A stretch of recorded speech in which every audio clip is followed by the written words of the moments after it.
그러면 요 얘기만 좀 할게요.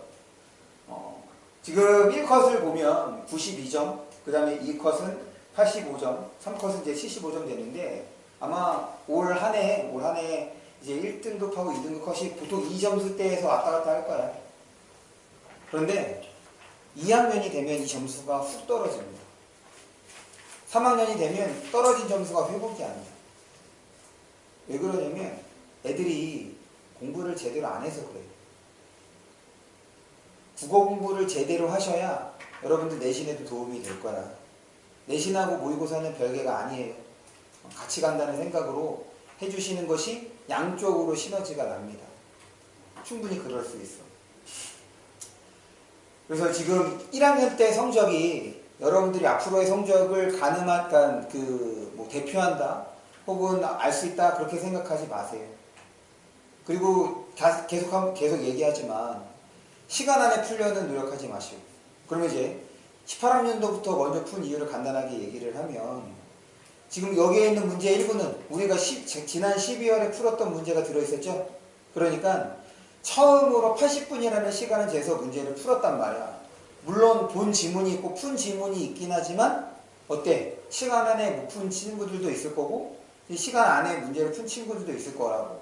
그럴 때 내가 시간 안에 풀었을 때 어떤 느낌이었는지가 중요한 거야. 아, 내가 이거 한번 푼 적이 있었으니까, 한번 봤던 기억이 있었으니까 시간 안에 풀었던 것 같아. 만약에 처음 보는 거였다면 12월의 기억을 되새겨 본다면, 떠올려 본다면 아마 시간 안에 못 풀었을 것 같아. 이런 게 필요한 거거든. 여러분들의 좀 그런 어떤 부담감이라든지 적응을 단계별로 진행하기 위해서 먼저 18학년도 문제를 푼 거예요. 그리고 18학년도 비문학 지문이 몇 개였죠?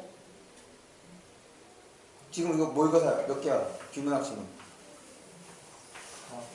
4개였습니다. 제가 이거 처음에 시험 보기 전에 설명할 때도 1학년은 3개일 수도 있고 4개일 수도 있다고 말씀드렸죠. 왜 그러냐면 3학년 기준으로 하면 3개야. 비문학이에요. 그럼 3개와 4개의 차이는 각 지문의 길이의 차이입니다. 3개일 때가 지문이 더 긴 거고 4개일 때가 지문이 좀 짧은 거예요. 당연히 4개가 쉬운 거야. 한번 이제 딱 필요한 내용 끝나고 다시 새롭게 시작하는 거니까 긴 지문으로 이어지는 것보다는 쉬워요. 그래서 여러분들 1학년을 고려해서 혹은 1학년을 배려해서 비문학 지문을 4개 한 거야. 문학 지문은 똑같이 4개인 거고. 그런데 19학년도 지문은 3개입니다. 당연히 지문의 길이가 좀 더 길어지겠죠. 그런 거야. 과거의 것을 통해서 최근의 문제에 대해서 좀 대비할 수 있는 것, 적응할 수 있는 것. 왜냐면 기출문제는 어디까지나 과거형이거든. 그 누구도 새로운 문제를 먼저 경험해 볼 수는 없어요. 그러니 기출문제를 통해서 가장 최근의 것을 한번 연습해 보는 것. 아, 전에 것을 풀었더니 이것을 반영해서 최근의 것을 푸니까 이런 거는 좋았고 이런 거는 좀 안 됐다. 이런 거 생각해야지. 이런 거. 사실 수학의 경우는 많이 달라요. 최근이랑 과거랑. 왜 그러냐면 여러분들 교육과정에 차이가 있기 때문에. 교육과정에 차이가 있어서 수학의 경우는 제가 생각할 때는 최근의 문제를 푸는 것이 맞다고 생각을 합니다. 그래야 아, 이거는 이제 안 나오는 거야, 이거는 나오는 거야, 이렇게 이제 설명해 줄 수가 있거든. 뭐 어쨌든 그래요. 그래서 지금 우리는 18학년도 문제를 풀었던 거고 다음 주에는 19학년도 문제를 풉니다. 우리가 좀 3차를 보기로 했죠. 세 번째는 지금 우리가 1학년 거 봤으니까 요것보다 조금 더 어려운 거를 수업 중에 절반을 시간을 재서 문제를 풀 거고 바로 거기에 대해서 문제풀이를 진행할 거예요. 이렇게 이제 3회에 걸쳐서 모의고사 준비를 하고 여러분들이 이제 3월 모의고사를 보게 되는 거지. 당연히 3번 준비했다고 나아지는 거 없을 거야. 중요한 건 처음, 두 번째, 세 번째, 그리고 3월 모의고사가 각각 여러분들의 느낌이 달라야 한다는 거예요. 내가 원하는 건 그거야. 점수 상관없다고요. 제가 시키는 대로 그거에 맞춰서 해주시면 충분히 발전할 수 있습니다. 지금 성적으로 대학 가는 거 아니잖아. 우리는 만들어가는 과정에 있다는 것. 그렇기 때문에 매 과정이 여러분들의 느낌이 달라져야 돼요. 그게 공부하는 거지. 그게 공부가 됐다는 거. 아시겠죠? 그러면 지금 앞에서부터 보는데 지금 앞에서는 뭘 얘기했냐면 화법과 작문에 대해서 좀 설명을 했어요. 그래서 화법과 작문이 독서, 비문학 지문과 어떤 차이가 있는지, 그래서 그 차이를 바탕으로 어떻게 문제를 풀지를 1번과 3번 지문, 그 다음에 8번과 10번 지문을 통해서 설명을 했습니다. 꼭 보세요. 그래서 이번에는 중간이에요. 이거 이제 복합이야. 지금 볼 거는 4번하고 7번 지문입니다.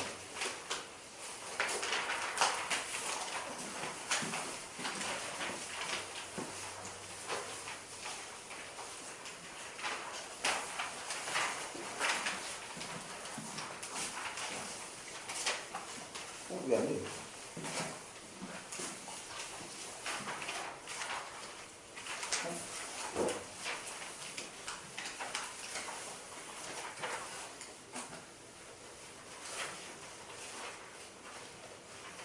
아까까지 잘 됐던 건데.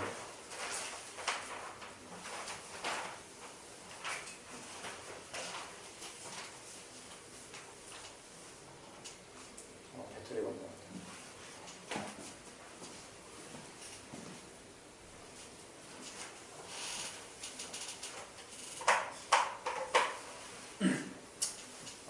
쓸데없이 사설이 길었네요.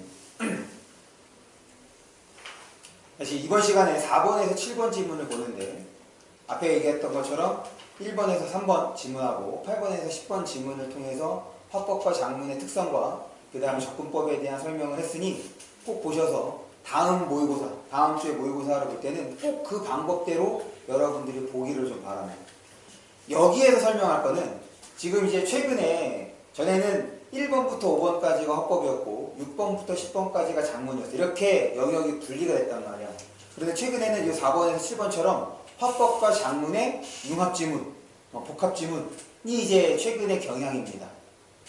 그래서 이건 이제 어떻게 푸는지, 그래서 유형과 관련해서 좀 설명을 할게요. 일단 지금 이 지문을 보면 가랑 그 다음에 나로 나눠져 있죠. 무조건 가와 나로 나눠져 있는 거는 그것이 문학이 됐든 비문학이 됐든 가와 나로 나눠져 있는 것들은 가 읽으면 가와 관련된 것부터 먼저 처리하는 거예요. 무조건이에요. 오케이? 가와 관련된 거 먼저 처리해 주시고 그 다음에 나 읽고 나머지 거 처리하고, 그러다 보면 가만으로 해결할 수 있는 문제가 있고 나만으로 해결할 수 있는 문제가 있다. 다시 문제를 푸는 건 우리의 인지적 부담을 줄여가는 방식으로 푸는 거라고 얘기를 했어. 그러니까 자꾸 여러분들이 그렇게 연습을 하셔야 돼요. 그래야지 여러분이 그렇게 문제를 풀 수 있게 되는 거예요. 설명 들으면 아 그렇게 풀면 될 것 같아. 근데 막상 여러분들이랑 그거 잘 안 되잖아. 그러니까 과제물을 통해서 그런 것들을 조금 적용해 주기 바랍니다. 그 다음 화법과 작문의 가장 큰 특성은 여기에 있어. 큰 문제에 있습니다. 우리 앞에 뒤에 16번에서 20번인가 16번에서 19번 지문 봐봐. 넘겨서 16번에서 19번 지문을 보세요. 시우야? 16번에서 19번 지문을 보시면 거기 제일 앞에 문제 뭐라고 되어 있니? 큰 문제 뭐라고 되어 있어? 다음을 읽고 물으면 답하시라고 되어 있지. 또 넘깁니다. 그 다음에는 문학지문 아닌가? 문학지문이죠. 문학지문도 뭐라고 되어 있어? 다음을 읽고 물으면 답하시라고 되어 있지. 무슨 말이냐면 독서지문하고 문학지문은 큰 문제에서 아무 의미가 없어. 그런데 화법과 작문에서는 큰 문제가 상당히 중요한 역할을 합니다. 어떤 역할을 하느냐? 얘는 배경지식으로서의 역할을 해요. 그러니까 화법과 작문에 대한 배경지식을 갖춰야 한다는 얘기인 거고, 더불어 이거를 통해서 지금 이 텍스트, 지문의 특성도 가늠할 수 있습니다. 그러니 화법과 작문 문제는 꼭 큰 문제를 꼼꼼하게 보셔야 해요. 무조건이에요. 문제를 볼게요. 가는 반려동물 인수제의 주제란 라디오 대담, 그리고 인수제를 주제한 대담이에요. 나는 가를 바탕으로 학생이 작성한 기사문, 가를 바탕으로 기사문을 썼대요. 지금 이게 지문의 특성을 보여주는데, 일단 대담이라고 하는 것은 공식적인 말하기로서 전문가들이 나와서 서로의 의견을 주고받는 거예요. 대담은 서로의 의견을 주고받는 것이 대담입니다. 그리고 여기에 이제 사회자가 등장하는데, 사회자는 이제 지금 라디오라고 했으니까 뭐라고 해야 돼? 청취자죠? 청취자를 대변하는 거야. 그러니까 청취자가 궁금할 만한 것들을 질문을 함으로써 대담에 참여하는 그 대담자들이 거기에 대해서 답변을 하는 것. 그러니까 이 대담의 성격이라고 한다면 첫 번째는 설명의 성격이 있는 거죠. 그리고 두 번째는 이제 의견을 얘기한다고 얘기를 했으니 그 의견이 같을 수도 있고 다를 수도 있을 거 아니야. 당연히 의견 얘기했으니까 그 의견을 뭐 뒷받침하는 근거도 중요한 거죠. 인터뷰랑 조금 다르죠. 인터뷰는 다시 이런 비슷한 것이 인터뷰가 있어요. 인터뷰는 뭐야? 내가 궁금한, 이제 리포터가 그 인터뷰 대상자에게 궁금한 것들을 물어보는 거잖아. 반면에 대담은 이제 서로의 의견을 나누는 방식인 거란 말이에요. 그러니 지문에서도 어떤 게 중요하고 어떤 게 덜 중요하고 이거를 알 수가 있는 거죠. 그래서 화법과 작문 문제는 꼭 큰 문제를 통해서 배경 지식을 활성화하고 지문으로 들어가면 조금 더 효과적으로, 효율적으로 지문을 처리할 수가 있어요. 그 다음 두 번째야. 이 지문의 특성이야.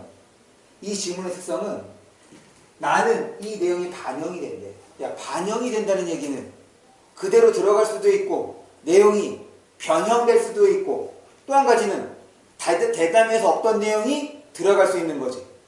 그러면 기본적으로 얘는 가와 나의 뭐가 될 수 있어야 돼? 공차가 될 수 있어야 돼. 반영이 된다고 얘기를 했는데 그대로 반영되진 않으니까. 아, 이 내용이 들어갔구나. 이 내용이 안 들어갔구나. 이건 새로운 내용이구나. 뭐 할 때? 나를 읽을 때 그게 돼야 돼요. 그게 되면 지문을 잘 읽고 있다. 잘 처리하고 있다. 이렇게 되는 겁니다. 됐어요? 다시 지금 이 한 번의 수업으로, 그러니까 6시간 만으로 여러분들이 모든 유형에 대해서 전 설명을 하겠지만 여러분들이 다 알 수 있는 건 아니야. 아, 중요한 건 이런 느낌이구나. 이렇게 공부하면 되겠네. 요 유형은 이렇게 접근하면 조금 더 수월하게 풀 수 있겠구나. 그럼 그 이후에는 그렇게 여러분들이 연습하셔야 되는 거예요. 아시겠죠? 그래서 가부터 보겠습니다. 대답. 진행자. 최근 반려동물 키우는 가구가 증가하면서 반려동물의 불법 유기도 늘어나 사회적 문제가 되고 있다. 지금 대담의 배경을 제시하고 있는 거지.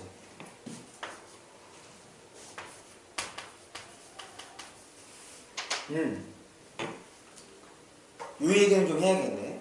화법과 작문 그리고 독서의 가장 큰 차이. 일단 공통점은 사실 화법을 평가하기 위해서는 실제로 여러분들에게 뭘 시켜봐야 되는 거냐면 말하기를 시켜야 돼. 그 다음에 작문 능력을 평가하기 위해서 실제로 여러분들에게 글을 쓰게 해야 된다고. 그런데 우리 모의고사에서 말하게 하거나 글쓰게 하는 문제가 있냐 없냐? 없죠. 그렇기 때문에 이 화법과 작문 문제는 비문학 지문처럼 독서 지문처럼 읽고 문제를 푸는 거예요. 그런데 독서와 똑같은 것을 요구한다면, 화법과 작문에서 독서에서 요구하는 것과 같은 것을 요구한다면 굳이 화법과 작문이라는 이름을 낼 필요가 있냐 없냐? 있어 없어? 없잖아. 오늘 왜 그러지? 지금 이 영상 우리 꼬맹이가 본다니까? 꼬맹이 보면 그 얘기한다고. 오빠 왜 애들은 대답을 안 해? 나도 잘 모르겠어. 알아서 그러는 것 같아. 대답을 해줘. 그래야지 아빠가 무시당한다는 느낌을 안 받죠. 네.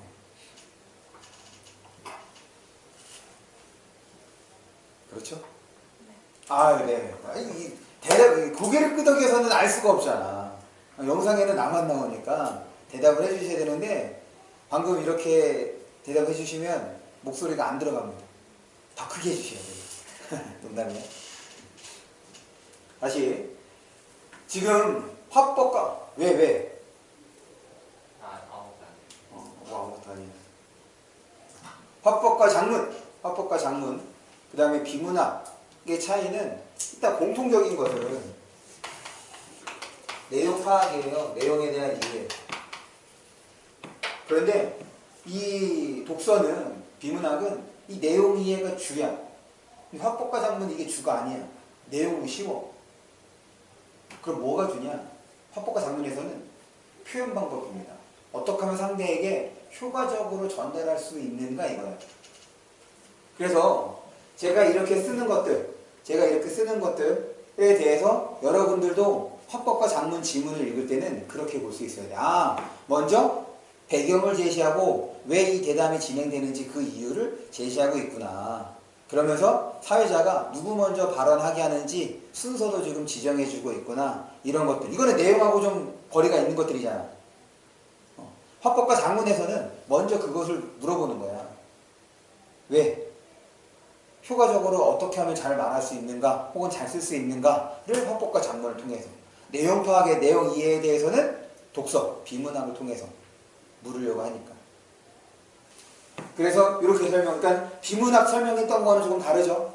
그걸 여러분들 염두에 둬야 돼. 그래서 화법과 작문은 연습이 가능하다. 그리고 연습을 하면 시간을 줄일 수 있어요.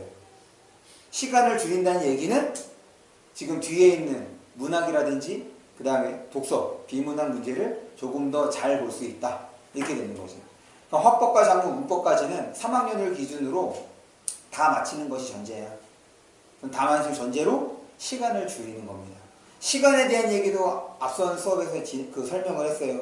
그래서 거기 권장 시간이 있으니까 그걸 맞춰서 여러분들이 연습해 주시면 됩니다. 중요한 건 화작문의 경우는 실수를 해서는 안 돼. 예를 들어서 20분의 권장 시간이었는데 2분을 줄였어. 근데 한 문제 틀렸네? 의미가 없다고. 차라리 22분을 더 들여서 22분 동안에 문제를 15번까지 다 마치고 넘어가는 것이 훨씬 더 좋은 겁니다. 오케이? 계속 볼게요. 이런 문제를 해결하기 위해 정부에서 도입하려는 반려동물 인수제에 대한 사회적 논의가 앞에서 얘기했던 거지.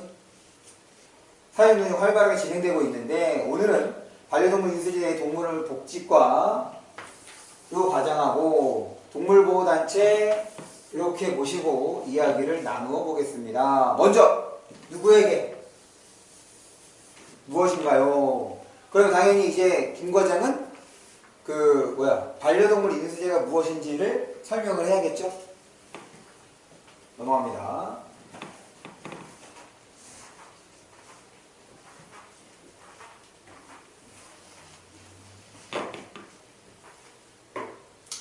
반려동물 인수제는 반려동물을 키울 수 없게 된 사람이 반려동물을 정부에 위탁하는 제도입니다. 그래서 먼저 뭐 한 거야?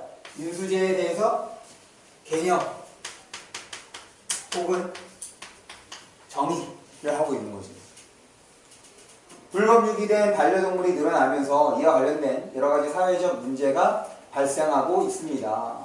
유기동물 보호에 소요되는 사회적 비용이 점차 증가하고 있으며, 사회적 문제인 거죠. 비용이 점차 증가하고 있으며, 야생화된 유기동물이 안전을 위협하는 문제가 발생하고 있다. 1, 2.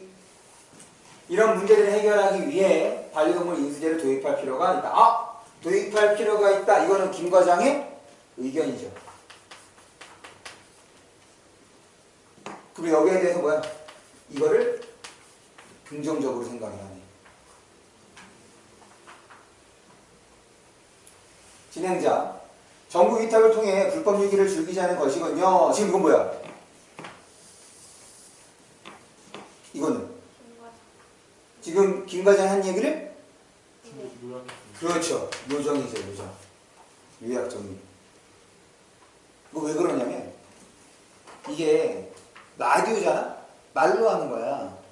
그러면 이 말의 특성은 휘발성이 강한 거거든. 나라가 당장 들을 때는 이해가 되는데 남는 것이 별로 없다고. 그러니 중요한 내용들은 자꾸 한 번씩 더 얘기를 해주는 거예요. 그래서 사회자, 진행자의 역할은 그런 것들에 대해서 한 번씩 요약 정리하고 다음 질문으로 넘어가게 되는 거죠. 그렇다면 반려동물 인수제 위탁 절차와 위탁된 동물들은 어떻게 되는지, 그래, 그 다음인 거네. 위탁 절차에 대해서, 동물들에 대해서 어떻게 되는지 궁금합니다. 그럼 또 누가 얘기해야 돼? 김 과장이 얘기해야죠.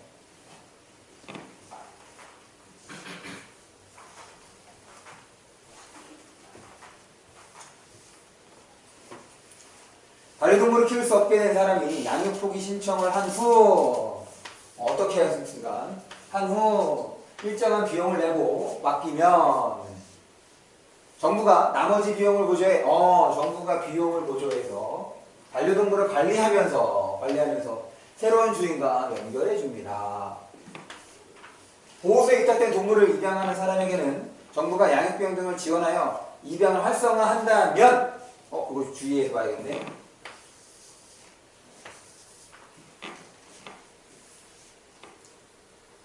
반려동물 인수제가 효과를 거둘 수 있을 것입니다. 한다면 조건이 가정이잖아.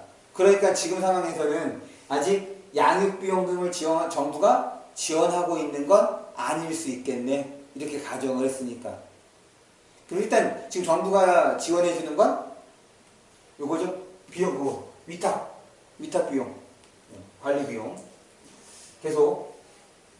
실제로 이 제도가 시행되고 있는 미국과 영국 등에서는 이 같은 정부의 노력으로 이 같은 정부의 노력 뭐 하겠어? 미국과 정부 지금 앞에서 무슨 얘기했니?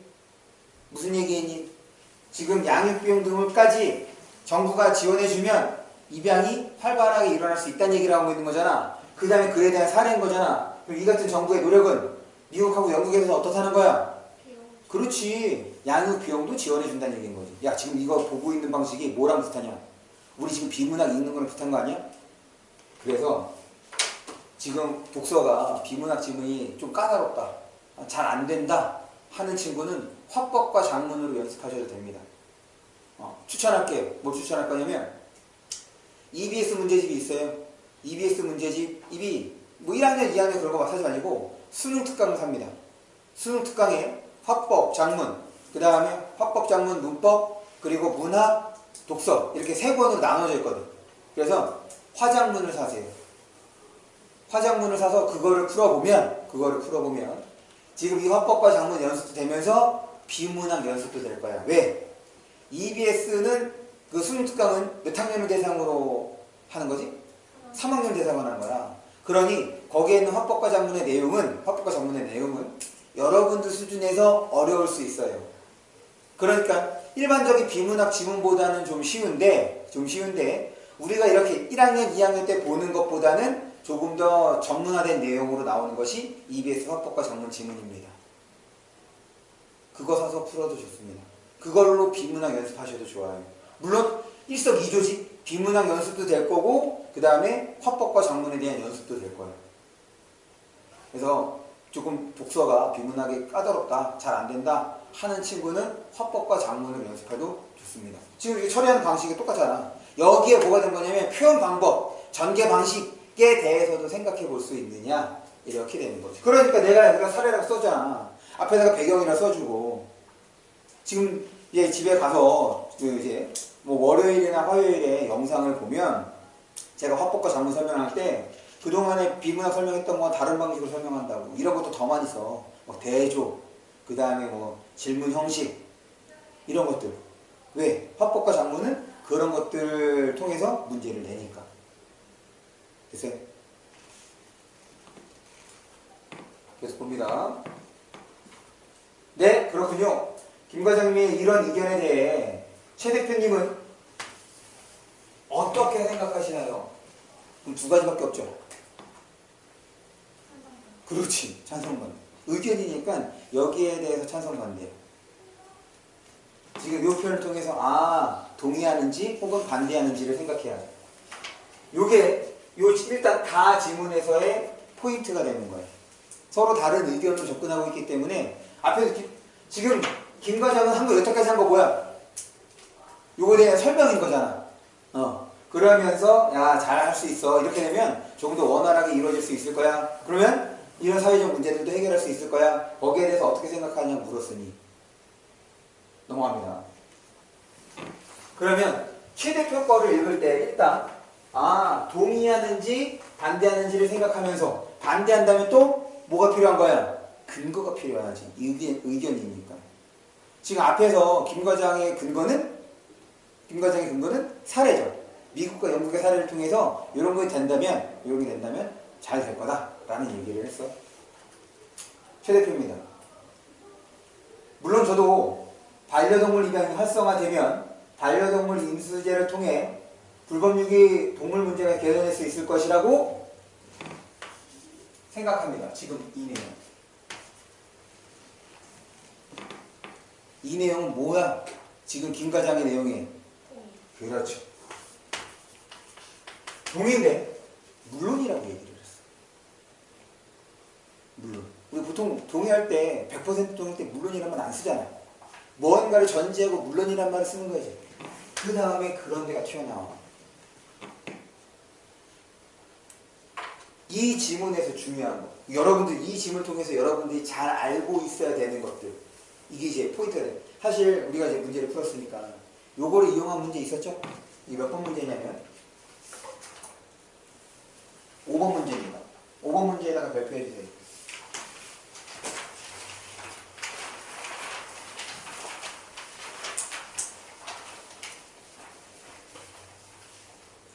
봐봐. 너희는 나를 만난 거를 정말 행운으로 생각을 해야 돼. 내가 내 자랑이 아니라 내가 진짜 수업 준비하고 모의고사 풀면서 내가 엄청나게 많은 고민들을 하거든. 물론 내가 이렇게 다 얘기한다고 해서 여러분들이 다 100% 흡수하는 건 아니긴 하지만 지금 우리가 이걸 비문학이라고 생각을 한번 해보자. 이 지문을. 그럼 결국 설명 대상이 둘이지. 하나는 김 과장이고 하나는 최 대표야. 설명 대상이 둘이 됐으니 무조건 뭐야? 설명 대상이 여럿이면 무조건 뭐라 그랬어? 공통점과 차이점이야.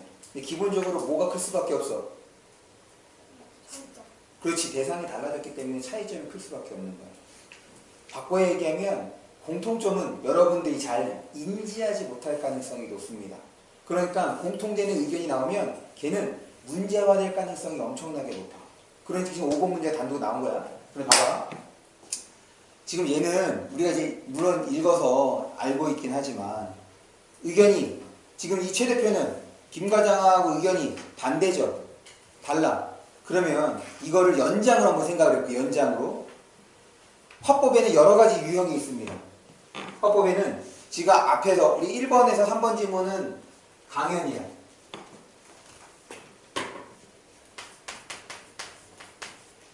지금 잘 안 적어도 돼요. 그냥 한번 들어도 됩니다. 어차피 영상을 다 찍었으니까 여러분들이 보면서 필요한 부분만 다시 한번 보면서 다시 한번 적어주세요. 꼭. 지금 앞에서 본 거 첫 번째 지문이 강연이야. 그런데 이 강연이랑 연설이랑 발표의 경우는 동일합니다. 이게 첫 번째 텍스트 유형이야. 두 번째는 지금 보는 것처럼 대담이에요. 여기에는 뭐가 있냐면 인터뷰도 있을 수 있죠. 세 번째는 토의, 네 번째는 토론, 다섯 번째는 협상. 이게 화법 지문에서 나오는 텍스트 유형입니다. 그래서 지금 이번 모의고사를 통해서는 얘랑 얘가 지금 처리가 되는 거야. 왜 이 얘기를 하냐면 지금 대답을 하는데 대답에서 서로 의견이 반대인 거지. 그러면 의견이 반대인다. 여기 있는 것 중에서 어디에 가까워? 어디에 가까워? 토론에 가깝죠. 왜? 토론은 찬반이 얘기하는 거니까. 봐봐. 지금 서로 의견이 반대이긴 하지만 뭐가 있을 수 있어? 공통점이 있을 수 있지. 공통으로 인식할 수 있는 게 있단 말이야. 그러면 토론에서도 그게 있다는 거야. 만약 그게 지문이 나온다면 그것도 마찬가지 100%의 가능성으로 문제화될 것이 높다. 그럼 결국에는 우리가 지문을 읽는다, 설명 대상이 여럿이다, 그럼 무조건 뭐라고? 공통점과 차이점. 계속 봅니다. 우리나라에서는 동물보호소에 있는 동물이 입양되는 비율이 앞에서는 어느 나라에 있어? 미국하고 영국 얘기했지. 우리나라 실점 얘기하는 거야. 입양되는 비율이 채 30%가 되지 않습니다. 이거 뭐야? 구체적 수치적. 구체적 수치를 쓰면 어떻게 신뢰도가 높아가. 그리고 지금 이거는 우리나라의 실정이야. 우리나라의 실제 상태. 계속 이는 동물을 쉽게 살 수 있는 우리나라에서 거래된 동물을 입양하는 것을 사람들이 꺼려하기 때문입니다. 있는 거죠. 입양되는 비율이 낮은 이유가 이것 때문이라는 거예요. 그러면 입양률을 높이기 위해서는 이 꺼려 하는 것을 없애면 되겠네. 간단해. 문제, 고등학교 수준에서, 고등학생 수준에서 문제 해결은 무조건 원인 제거입니다. 다시, 고등학생 수준에서의 문제 해결은 원인 제거예요. 그러니까 이유가 나오면 무조건 중요한 거예요. 지금 문제 상황이었잖아. 앞에서도 지금 그 제도를 도입하려는 것이 뭐 때문이야? 마구 버려서 문제라는 거잖아. 맞지? 그러니까 그 문제 해결하기 위해서는 만약에 최 대표의 입장이라면 딱 이것만으로 먼저 뭐가 필요한 거예요? 꺼려하는 것을 좀 줄여줘야겠구나. 혹은 인식의 변화가 필요하겠구나. 그런데 이는 쉽게 살 수 있는 우리나라. 그러니까 어떻게 하면 돼? 쉽게 살 수 없게 해야겠네 또. 됐어? 다시. 지금 문제 해결은 일단 고등학생 수준에서 어떻게 하는 거라고? 원인을 없애는 거예요. 지금 여기에서는 두 가지 원인이 있어. 표면적으로는 얘인데 지금 이렇게 나타나는 이유가 여기에 있는 거니까. 볼까요? 따라서 반려동물 인수제가 도입되더라도 단순히 정부의 양육비용 지원만으로는 입양률이 크게 달라지지 않으리라 생각합니다. 그럼 뭐야? 문제 해결할 수 있다 없다야? 해결할 수 없다. 이런 상황에서 반려동물 인수제는 시기상조이며, 다시 한번 얘기하는 시기상조가 뭐야? 지금은 아니다 라는 얘기인 거지. 오히려 합법적으로 동물보호소에 유기되는 동물들이 늘어날 수 있습니다. 이건 이제 뭐야? 우려사항이 되는 거죠. 혹은 폐해. 그래서 최대표를 보면서 동의하는 것도 있긴 하지만 기본적으로는 뭐라? 반대하는 거구나. 부정적으로 바라보고 있구나. 이렇게 되는 거지. 진행에 또 뭐해? 정리해 주는 거죠. 입양률이 낮은 상황에서 반려동물 인수제 시행은 시기상조라고 생각하시는군요. 정리하는 거지.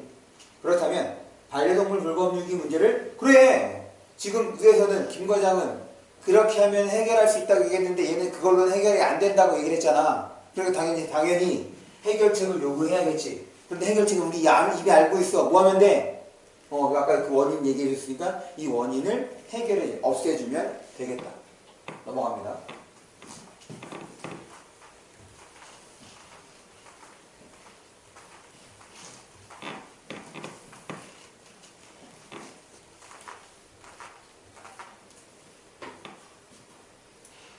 불법유기된 반려동물이 늘어나는 문제의 근본적인 원인부터 생각해 보아야 합니다. 저는 반려동물을 쉽게 사고 버릴 수 있는 소임을 생각하는 것이 원인이라고 생각합니다.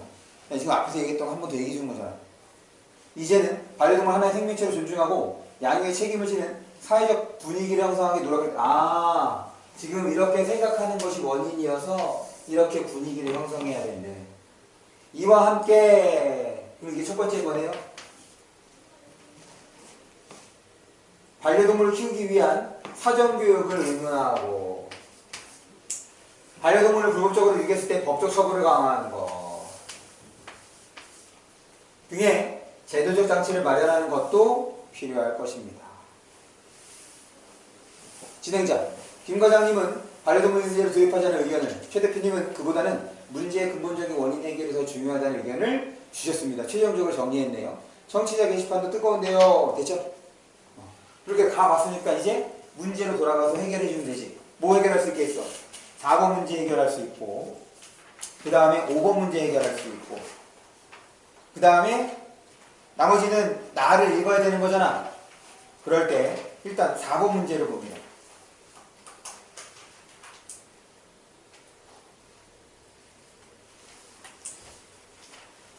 제가 왜 지금 내용과 그 다음에 어떤 표현 방법, 어떤 방식으로 시우야 설명하는지를 얘기를 하냐면, 지금 몇 번 문제를 보느냐? 1번 문제를 보세요. 1번 문제. 1번 문제를 봐. 앞에. 1번 문제를 보시면 지금 거기 1번부터 선택지 봐봐. 1번부터 5번까지. 지금 거기 선택지에 내용에 대한 언급이 있냐 없냐? 없어. 다 뭐에 대한 얘기만 있어? 표현 방법에 대한 얘기, 전개 방식에 대한 얘기만 있지. 그래. 처음에 합법 문제 나왔을 때, 작문 문제 나왔을 때 대부분 그런 거였어. 그러니 문제가 쉬웠으니 빠르게, 그러니까 조금만 연습해도 충분히 빠르게 풀 수 있었단 말이야. 그런데 최근에는 이렇게 하니까 너무 쉬워. 변별력이 안 생겨. 거기에 뭐 하느냐? 내용하고 합칩니다. 그럼 짝이 맞아야죠. 지금 1번 문제는 짝을 맞출 필요가 없어. 표현 방법만 확인하면 맞출 수 있는 문제야. 다시 4번 문제로 가봐. 4번 문제에서 4번 선택지예요. 4번 선택지에다가 동그라미 칩니다. 앞으로는 헌법과 작문에서 요 4번과 같은 선택지를 훨씬 더 많이 보게 될 거예요. 당연히 지금 1학년이니까 이런 선택지는 당연히 적겠지. 4번 선택지 볼까? 최 대표는 통계 자료를 제시하여, 통계 자료라는 것이 뭐야? 수치잖아. 했어 안 했어? 했어. 반려동물 인수 실시에 대한 사람들의 거부감. 맞아 틀려? 그러니까 통계 자료를 뭐라고 연결이 돼야 돼? 통계 자료를 뭐라고 연결이 돼야 돼? 같이 읽었잖아 지금? 그렇지. 입양 비율하고 연결돼서 지금 우리의 실정을 보여줘야 되는 거잖아. 우리나라의 상황을 보여줘야 되는 거지. 그렇게 선택지가 구성이 되어야 옳은 선택지인 거 아니야. 야 이거 잘 생각해봐. 지금 우리가 주관 테스트 하는 거랑 똑같은 거 아니야? 너네 문학 문제 풀 때 표현 방법만 나오지 않잖아. 내가 표현 방법만 묻지 않지. OX로. 표현 방법이 지금 그 내용하고 짝이 맞는지를 민재야 네. 묻는 거야. 그러니까 선택지를 처리하는 기본적인 접근은 지금 선택지를 나누어서 각각이 정말 맞는지를 확인하는 과정. 그것이 점점 학년이 올라갈수록 그 다음에 회차가 진행될수록 그런 선택지가 많아질 거라고. 그런데 이 내용 본 것 같아. 그런데 지금 내용이 머릿속에 안 남아서 지문으로 돌아간다면 어려운 문제는 아니죠. 그런데 지문으로 돌아갔다는 얘기는 그것만큼 시간이 어떻게 되는 거야? 지체가 되는 거야. 그래. 그래서 화법과 작문은 빠르고 정확하게 푸는 것을 목표로 연습을 하는 거야. 그럴 때 이제 좋은 교재가 뭐라고? EBS 수능 특강 화작문입니다. 좋은 이유는 내용도 그래요. 내용도 지금 여러분들이 소화하기에는 조금 어려울 수 있으니 자연스럽게 독해와 관련돼서도 지금 연습이 될 거예요. 더불어서 지문도 길어요. 지문도 실제보다 길어. 그러니까 더 연습이 좋지. 야, 나 같은 선생님이 어딨어. 여러분들에게 공부 방향과 공부 방법과 적절한 교재까지 추천해 주는데. 그러니 제발 시키는 대로 좀 해달라고. 시키는 대로. 딴 바라는 것도 아니잖아. 다음이에요. 6번 문제를 봐봐.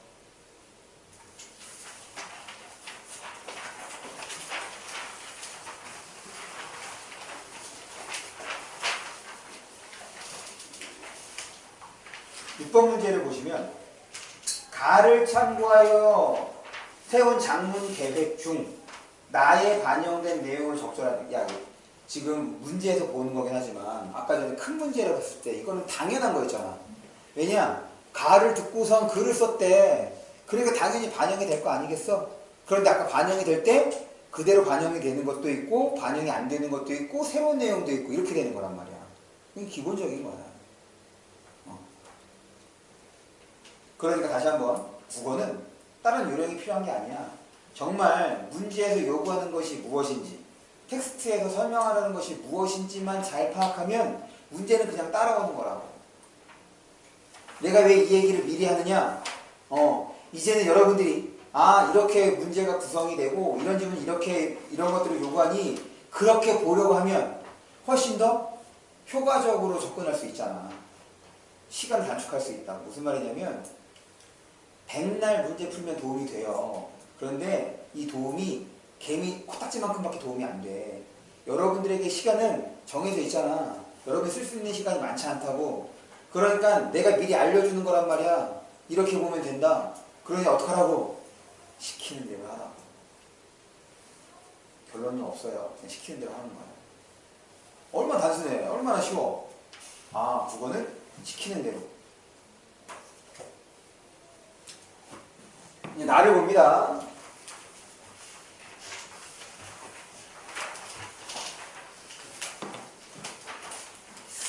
나를 보는데 기억이 있을 때까지 기억이 들어있는 문제를 봐봐. 기억이 들어있는 문제가 마지막 문제죠? 고쳐쓰기 문제. 거기다 이렇게 씁니다. 고쳐쓰기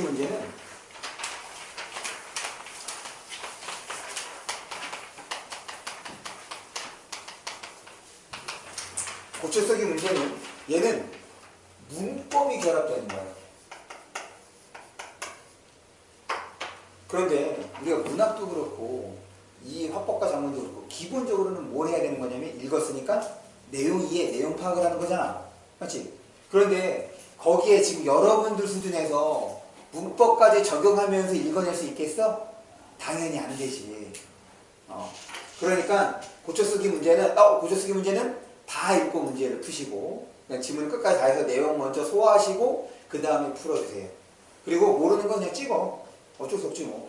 앞으로 문법은 공부해 나갈 거야. 이 고쳐쓰기는 문법과 관련되는 거라 문법이 공부가 되면 자연스럽게 처리가 될 겁니다.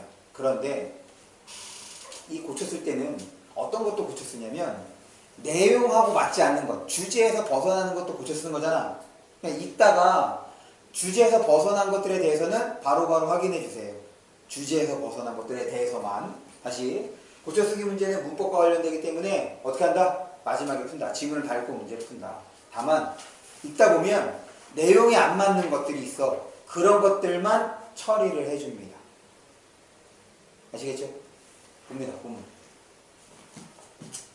탄탄대로 반려동물 인수계.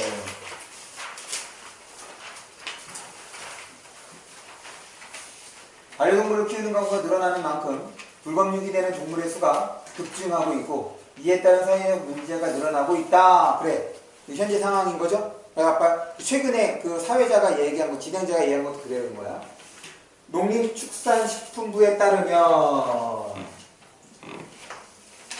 이거는 뭐야? 아까 이런 얘기 없었잖아. 맞지? 이런 얘기 없었어. 2016년 유기동물보호센터의 운영 비용이 약 이만큼으로 대비 17%가량이 증가됐다. 요거를 보여주는 이유가 지금 사회적 문제를 뒷받침해주는 근거인 거죠. 비용이 늘고 있다는 측면에서. 그림 보여줬네? 됐어. 그러니까 이거는 보조자료. 장문인 거니까 보조자료 혹은 시각자료를 통해서 독자에 대한 이해를 돕고 있는 거죠. 여기는 따르면 그 인용이지. 인용하면 무조건 인용하면 출처입니다. 인용하면 출처예요. 출처를 밝혔을 때 신뢰도가 높아지는 거예요. 인용 표현은 뭐뭐에 따르면 말고도 또 뭐가 있냐? 이 인용 표현은 뭐뭐라고 합니다. 요것도 인용 표현인 거죠. 이런 표현에서도 여러분들이 인용됐구나 라고 반응할 수 있어야 돼. 넘어갑니다. 두 번째 문단이에요. 힘들죠? 요 지문 보고 잠깐 쉽니다. 한 설문조사 결과에 따르면 설문조사 여기서 마찬가지네요. 이번에는 설문조사를 인용한 거야. 그런데 얘는 신뢰도가 문제될 수 있겠지. 왜? 뭘 안 바뀌는 거야? 그렇지, 출처. 다시 인용하면 무조건 뭐라고? 출처. 근데 앞에서는 했잖아. 공식력 있는 기관이 아니라 농수산식품부 이렇게 얘기했으니까. 한 설문조사 이거 무슨 설문조사인지 알고. 다시 인용하면 짝은 뭐라? 출처. 좋습니다. 반려동물을 포기하는 이유에는 장기간 부재. 지금 여기서 뭘 보여주는 거냐면 그 이유. 항상 이유는 뭐와 관련된다고? 인과관계에 있는 거니까 이유는 해결책과 관련되는 거지. 이런 이유 없어지면 해결될 수 있는 거잖아. 확인해야죠. 장기간의 부재, 경제적 문제 등이 있다고 나타났다. 그래서 아까 전에 비용 보조해주면 활성화될 수 있겠네. 그 생각해보면 좋겠죠. 반려동물 키울 수 없는 이와 같은 사정을 고려했을 때 반려동물 주인에게 반려동물을 버리지 말고 무조건 키워야 한다고 강요할 수 없다는 의견이다. 현재 국내 반려동물 시장의 규모는 이거는 지금 대담의 주제나 이 글의 주제야. 맞아 안 맞아? 안 맞지. 그러니까 디귿에 대해서는 아까 9번 문제인가? 8번 문제인가? 아니지 7번 문제요. 7번 문제 돌아가서 3번 선택지는 철회해 줄 수 있잖아. 얘는 철회해 달라고. 내용과 관련되는 거니까. 얘는 뭐야? 주제에서 벗어난 거지. 이런 건 바로바로 여러분들이 반응이 와야 돼.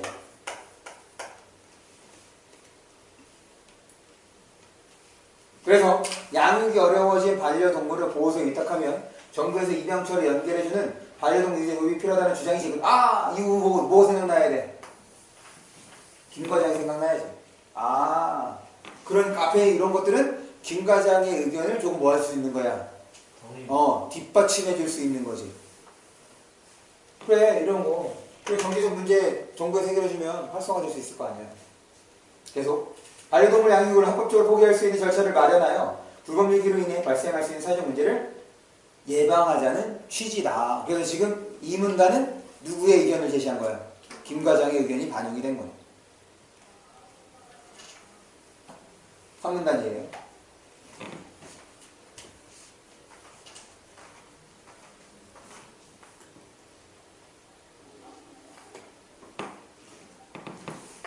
그러나 한편에서는 반려동물에 대한 인식이 개선되지 않은 채로 반려동물 인수제가 시행되면 법적, 형식적 면제부를 줘 오히려 반려동물 양육을 쉽게 포기하는 풍토가 생길 수 있다고 주장한다. 이건 누구의 의견이었어? 최 대표의 주장이었어. 지금도 동물보호소에 많은 동물들이 예산과 공간의 부족으로 안락사하고 있는데 반려동물 인수제가 시행되면 보호소의 동물들이 더욱 증가하여 이를 관리하는 문제가 심화될 수 있다는 것이다. 그렇죠. 이것도 오히려에 대한 얘기였던 거고 추가된 내용은 안락사되고 있다. 그러니까 동물들이 지금 문제 상황에 처해 있다라는 것이 지금 새로 추가된 내용인 거예요. 그러므로 반려동물 인수제 시행보다는 반려동물을 가족처럼 여기는 사회적 분위기 조성 선행한다는 주장이 있다. 최 대표. 마지막 문단이에요. 반려동물 인수제 시행을 주장하는 입장과 이로 인해 발생할 수 있는 문제점을 제기하는 입장이 팽팽하게 맞서고 있는 가운데 반려동물 인수제에 대한 사회적 논의가 활발하게 진행되고 있다. 그래서 지금 이 글은 현재 상황에 대한 설명인 거지. 이런 의견과 이런 의견이 딱 소개가 되는 거야. 그래서 6번 문제를 해결해 주면 적절하지 않은 거 3번. 그냥 아예 벗어난 내용이지. 그래서 사실 이게 그 1학년 3월 첫 번째 보는 모의고사이기 때문에 지문은, 그러니까 여러분들이 봐야 되는 거는 지문의 유형이야. 이 유형은 여러분들이 계속해서 접할 테니까 그럴 때 어떻게 접근하는지 좀 생각해 주시고 문제는 쉽게. 그 다음에 7번 아까 얘기했던 것처럼 이건 좀 문법이 뒷받침이 돼야 되는 거니까 괜찮아요. 지금 틀려도. 그러면 하나씩 공부해 가시면 됩니다. 그러면 잠깐 쉬었다가 이제 비문학이랑 문학도 마저 설명하는 걸로 할게요.